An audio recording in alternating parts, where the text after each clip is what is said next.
Hello, everyone. This is Reality Josiah, and today we're looking at this past week's Married at First Sight episode. I'll start off by saying I'm feeling pretty optimistic about these couples. Most seasons, it's pretty easy for me to just kind of be really negative and harp on these guys and gals, which, to be fair, I'll probably get to next week or whenever the honeymoon starts, because that's when it starts to become a lot more obvious. But during the weddings, I start to actually hope that this works out for most of them. There is one couple that has no chance in hell, and I'll probably dig into that a little bit more. But right now, I'm starting to feel pretty optimistic. But this past week's episode starts off with Kristen being a dumbass, honestly. But she starts off by talking to her dad and asking for his approval to see if he supports her marriage. And this seems like something she totally set up and wanted to happen, just to have a little bit more attention or airtime, because she tried to make it very dramatic and see, will my dad walk me down the aisle? I don't know what I would do if he doesn't. And then it becomes pretty clear that he was supportive of whatever the heck she wanted to do. And so I don't think this was going to ever be an issue, but I think they just wanted a little bit more drama here. So eventually he said yes. It really didn't change anything in their relationship, which is fine. Once again, we shift over to Mitch, who Kristen is about to marry, and he is frustrated with prep, getting his bow tie set, so much so that they needed production to come in to actually help him with the bow tie. You can just tell, man, Mitch is going to be a major piece of the drama this season, because him and his temper, and there's even more that comes up throughout the rest of this episode, is going to be a lot. He's like a man-child. Later on, we hear Kristen tell this weird story about her ex buying the ring and on a credit card, and she had to pay it off. I really didn't understand this story. I also didn't really understand why it mattered. I guess maybe her ex used her credit card. There wasn't really a ton of context there. I don't get why you wouldn't just send it back. To each their own. Kristen seems to still not be fully over this last relationship, is kind of what I got from this. After that, Mitch is standing at the altar, and you kind of see his eyes light up when Kristins Mom walks down the aisle. And he's like, is that my wife? He has production next to him. And production's like, no, that's your wife's mom. And you're just like, that's a little bit of a weird dynamic going on here. I don't know what you're asking all these questions about her mom for. And it's like he can't get his eyes off of her. I don't know if anyone else realized that, but it was kind of creepy. And then Kristen, later on, you realize that her dad doesn't even have a suit to wear to the wedding because he didn't know about the wedding. It's the most silly and frustrating thing that Kristen waits till the last minute to tell her dad, and her dad looks silly at the wedding because he had no idea he was going to a wedding. He looks like he's going to a golf tournament. It's silly and ridiculous, and Kristen can only blame herself. Later on, we realize that Mitch refuses to comment on how Kristen looks at the start of the wedding. It's pretty common for anyone to be like, hey, you look great, you're beautiful, wow, you look great in the dress, whatever, anything. Kristen comes out, and she's like, oh wow, you look great, and you can tell, she's just, enamored with the way Mitch looks, and he just kind of looks at her a lot of dead silence, just kind of looking straight, nodding his head, sometimes smiling, but never giving her any compliments. You even hear someone from the crowd, yell out to Kristen saying, you look great. And then he'll make a little bit of a comment that she looks decent that day. And it's Mitch, man, what are you doing? Kristen, she's not the most gorgeous person in the world, but she's not a bad looking person. Have basic human tendencies and don't be a little freaking robot. Mitch and Kristen definitely have an interesting vibe. They mentioned their kids, our kids, in the first 5 minutes. And Mitch even mentions later on that he's not even super attracted to Kristen. So it was really weird of him to mention, our kids. And it's just a really interesting dynamic. It felt a little forced to me at times from Kristen, whereas Mitch seemed like he was still trying to figure her out. I think that's kind of exactly the way it went. We then move to Lindsey and Miguel. Their friends and family talk about how they're both doctors. Lindsey loves how Miguel looks. Miguel said, and I think Miguel's feeling the exact same way. I think they have the vibes going, and Miguel's just like, I need to make sure I don't F this up. And I'm just like, you really shouldn't. I mean, Lindsey seems like she has a lot of potential. I do still feel like she's hiding a little bit from us, but right at the back, like, they have some fireworks going, and so you gotta pull for them. The show goes back to Mitch, and he mentions that he wasn't blown away by Kristen. He said that his type is less physical. He said that she looks great, though. She looks great, but his type is less physical. But he likes the more natural look, which, I mean, is fine. I think sometimes I like the more natural look, too. But it's a wedding. You're not even looking all natural right now. So how are you expecting her on her wedding day to look it was just very illogical, and I think he was just looking for a reason to kind of complain about this. He even mentioned, like, yeah, I can't wait to just, like, see you in some sweats. And I don't know, I have a weird philosophy on men who really just want women to not be all glowed up all the time. And I mean, I think it's fine for women to not be, like, glowed up and, like, dolled up with, like, makeup and stuff all the time. But it's weird when, like, men, like, really, really, really want to see that. Like, it's just, I don't know, it's a little bit of a different thing. But to each their own. Maybe it's not a normal. I don't know. Let me know what you think.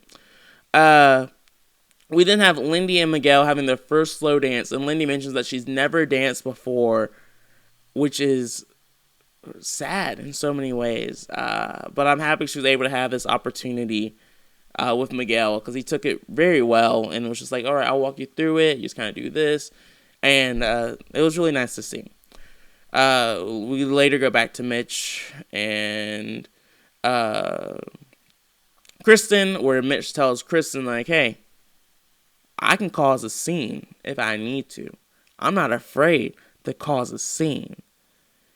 And he also just throughout the episode kind of throws small jabs at Kristen, just kind of talking about, like I mentioned before, like he likes the all natural look. Like he can't wait to see her in sweats, because like that's usually when he's more attracted to someone. And that's kind of like a gentle way of saying, like, hey, I'm not that attracted to you right now, which is sad to like hear from the outside looking in. And then it's also sad because she continues to tell him how attracted she is to him, and he's not all that in a bag of chips. Like, really calm down with that, Kristen. We continue to learn he has a tantrum. He can throw tantrums, and I'm worried to see where this is gonna go, because it's just slowly building up to him just going buck wild, and I think we're definitely gonna see it. Next up, we have Sasha and Nate. They are in freaking love with each other. They have nothing but good things to say. They just are smiling from ear to ear. It seems like they are just having the time of their life.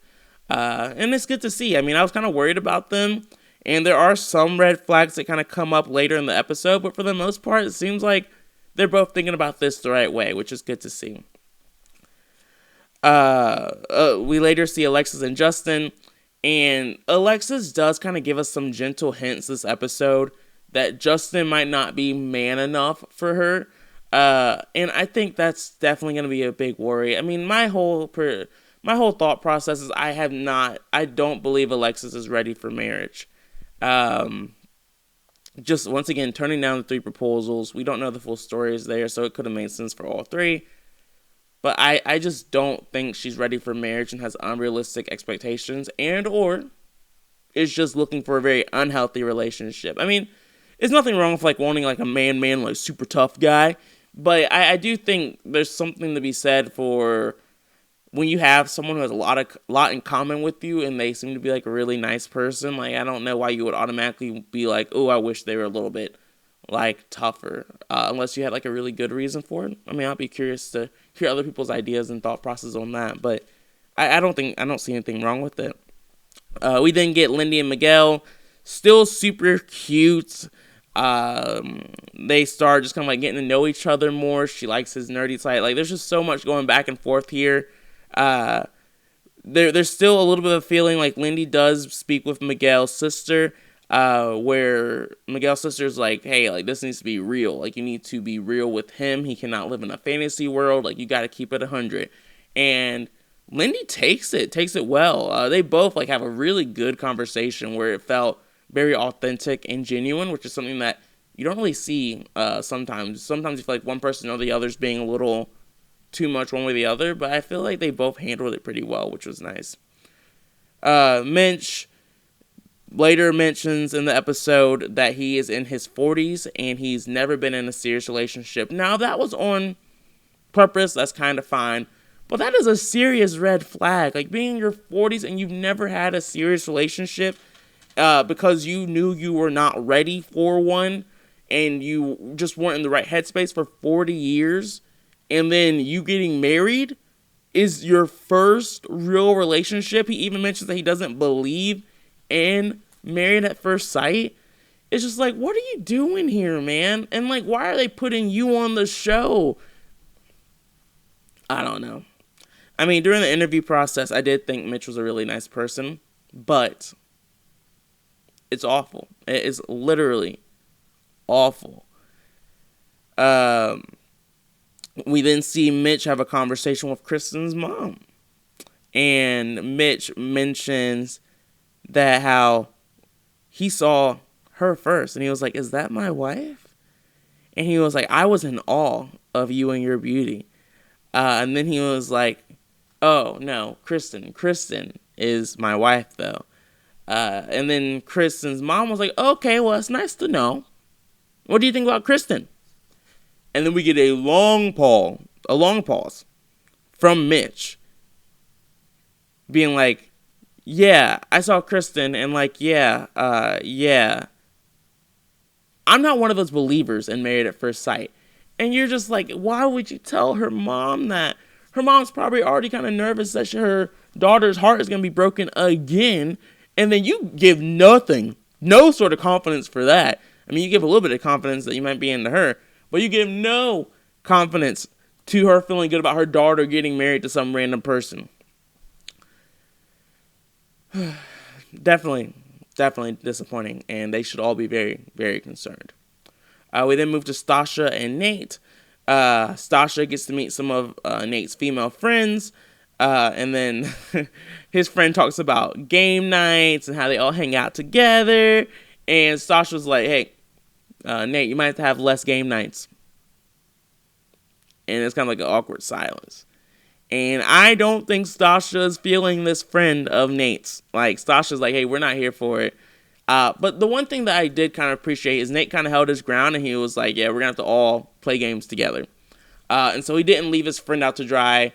And it seems like Nate's friend kind of took the conversation well, which is weird because the dynamic from Sasha was not there. She should not feel good after leaving that conversation, but hey, to each their own. And then we move to the last time to Mitch and Kristen, and I'll just mention that I just feel bad for Kristen in this situation. I feel like they completely screwed her over by putting her with Mitch because Mitch sucks. I mean, it seems like things are okay towards the end of it. It seems like they're both going to try, and really they're the only couple I have concerns with that have gotten married so far. I think I will have some issues with Ben and Morgan, but for now, I think they're the only couple that seems to have major red flags, which is sad. And then we end the episode with Alexis and Justin, where Alexis just kind of continues to give like gentle digs at Justin. Like, she'll bring up a few times, even to like his friends and family, and I was just like, wow, he's a little bit too tall, but I think I can still make it work. Which is fine. Like, I don't have any issues with you being honest with people about how like you feel about someone and how they look physically, but it's nice that she kind of comes back from the negative with the positive, that like, hey, I still think he's a very sweet person, we have a lot in common, and so I'm all in this. So although I kind of see the trend of where this is probably going to end up, it's still nice seeing the effort there, and Justin's still a sweetheart, so I'm still pulling for him to make it there. Anyway, I'd love to know what you guys think, so definitely feel free to like, subscribe, comment, and just let me know your opinions on this season so far. I'm also always welcome to feedback, so feel free to drop down any comments on that. If you're liking it so far, if you hate it, you want me to change it or just stop making videos altogether, let me know. I'm not always going to take your comments and agree with them, but I will at least recognize them and make sure that you're being heard, because I do always appreciate feedback. So anyway, thanks, and I look forward to doing this again next week. Have a good one.